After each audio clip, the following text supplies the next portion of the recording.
Assalamualaikum warahmatullahi wabarakatuh. Perkenalkan, nama saya Regita Cahya Rahmadani. Saya dari program studi Biologi, Fakultas Tarbiyah dan Keguruan, Universitas Islam Negeri Sultan Toha Saifuddin Jambi. Baiklah, pada hari ini saya akan menjelaskan tentang organ tumbuhan. Apa itu organ tumbuhan? Sudah kita tahu ya, organ tumbuhan adalah kumpulan dari beberapa jaringan yang melakukan fungsi tertentu. Nah, ada beberapa organ pokok yang dimiliki tumbuhan, yaitu ada akar, batang, dan daun. Dan nantinya, organ tersebut akan berkembang menjadi seperti bunga, buah, dan biji. Pembahasan pertama yaitu kita akan membahas tentang akar. Secara umum, akar pada tumbuhan itu tersusun oleh beberapa jaringan seperti yang kalian lihat di gambar ya. Untuk bagian yang paling luar itu adalah epidermis.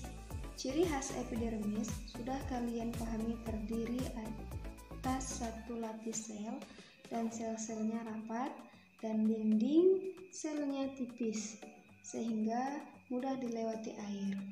Nah, ciri khas dari epidermis akar ini adalah modifikasi menjadi rambut akar yang berfungsi untuk memperluas bidang penyerapan.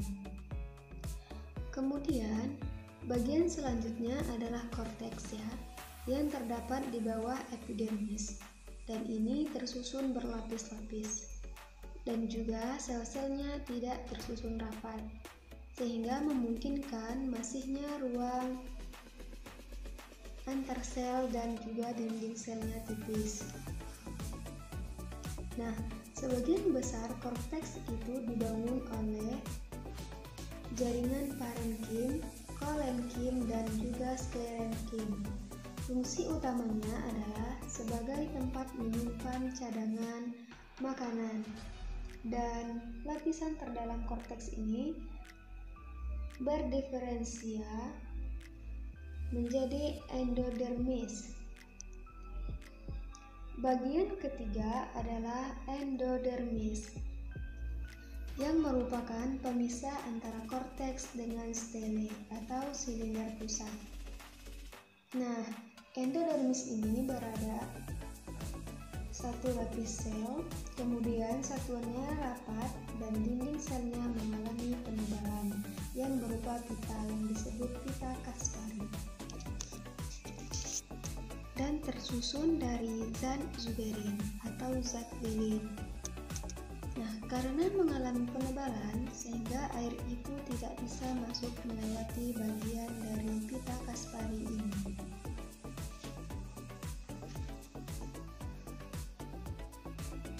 Jadi air akan masuk lewati sel-sel endodermis yang tidak mengalami penebalan, yang disebut dengan sel peresap atau sel penerus. Kemudian bagian yang lain adalah stele atau silinder pusat yang merupakan bagian terdalam dari akar. Di stele ini terdiri dari berbagai macam jaringan seperti misalnya adalah perisikel atau perikambium. Jaringan perisikel ini tersusun dari sel-sel parenkim yang menebal, berfungsi untuk membentuk cabang akar dan berperan dalam pertumbuhan sekunder. Kemudian, di dalam stele itu kita temukan ada berkas pengangkut silem dan floem. Dan yang paling di dalamnya itu empulur yang berisi parenkim dan biasanya terletak di antara berkas pengangkut. Nah, sekarang bagaimana sih perbedaan antara struktur akar dikotil dan akar monokotil? Kita bisa lihat gambar di atas ya. Nah, yang paling mencolok itu adalah untuk silemnya. Kalian lihat untuk akar dikotil itu silemnya berbentuk bintang yang berada di pusat dan tersusun radial atau sesuai dengan jari-jari lingkaran. Nah, kemudian Di akar monokotil itu silamnya berdekatan dengan floem. Kemudian untuk letak floem sendiri itu letaknya ada di antara jari-jari yang dibentuk oleh silamnya. Untuk akar dikotil itu dipisahkan oleh kambium. Namun di akar monokotil itu tidak ada kambiumnya. Kemudian untuk empulur di akar dikotil itu tidak adanya, bahkan kalau ada pun itu sangat kecil. Kemudian kalau di akar monokotil itu ada ya,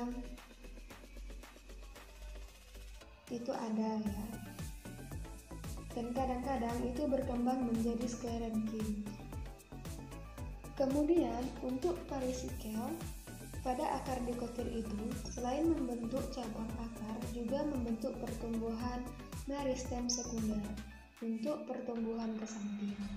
Nah, untuk monokotil itu hanya membentuk cabang akar saja.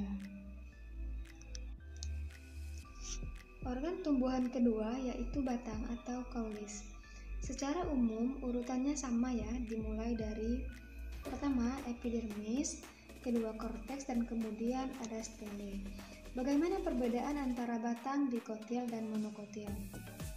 Nah, kita lihat untuk epidermis sama, terdiri atas satu lapis sel, kemudian susunannya rapat, dan dindingnya khas dari batang itu dinding luarnya biasanya mengalami penebalan dari zat dinding atau kutikula.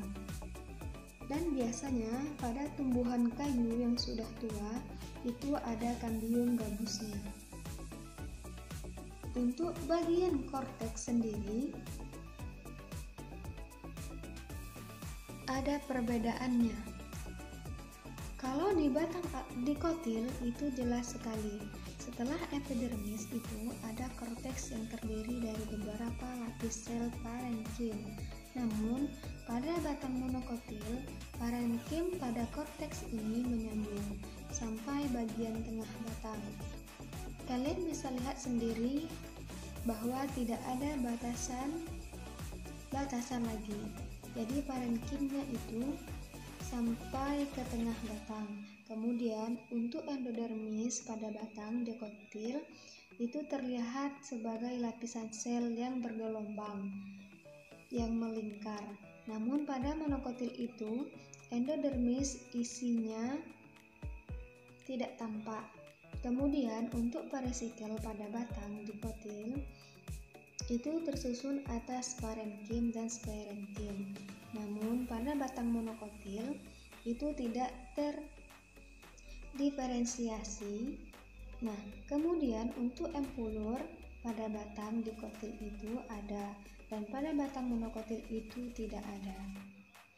Kemudian untuk kambium, jelas batang dikotil pasti ada kambium, dan di batang monokotil itu tidak ada. Kemudian untuk tipe berkas pengangkut pada batang dikotil yaitu adalah tipe kolateral terbuka ataupun juga bikolateral. Namun pada batang monokotil itu tipenya adalah kolateral tertutup ataupun bisa konsentris antivisual. Baiklah, organ ketiga yaitu daun atau folium. Untuk susunannya dimulai dari yang paling luar yaitu epidermis. Sama ya, ciri khasnya umumnya terdiri atas dari satu lapis sel, kemudian biasanya mengalami penebalan dari zat kutikula atau lignin. Bedanya adalah pada daun epidermis itu terdiri atas dua bagian, yaitu epidermis atas dan juga epidermis bawah. Umumnya epidermis atas itu lebih tebal dibandingkan dengan epidermis bawah karena dilapisi kutikula. Untuk mencegah penguapan yang lebih besar, pada epidermis itu terdapat stomatanya. Kalian tahu sendiri ya, untuk berlangsungnya pertukaran gas, dan biasanya kalau di tumbuhan darat itu stomatanya paling banyak. di epidermis bagian bawah. Namun, di tanaman air ada di bagian epidermis atas, dan kemudian adalah mesofil yang terletak di antara epidermis atas dan bawah.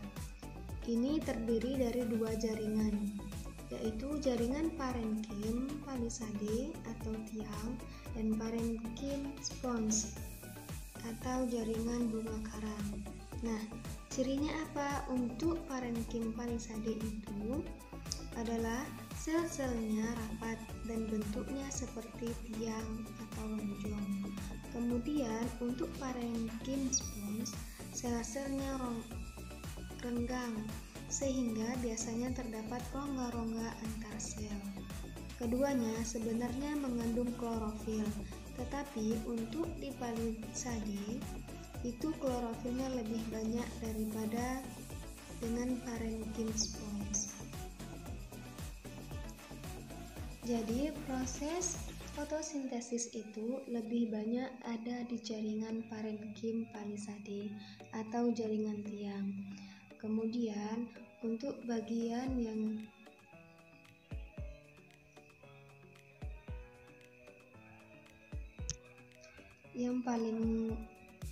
lain itu ada berkas pengangkutnya yang terdiri atas xilem dan floem.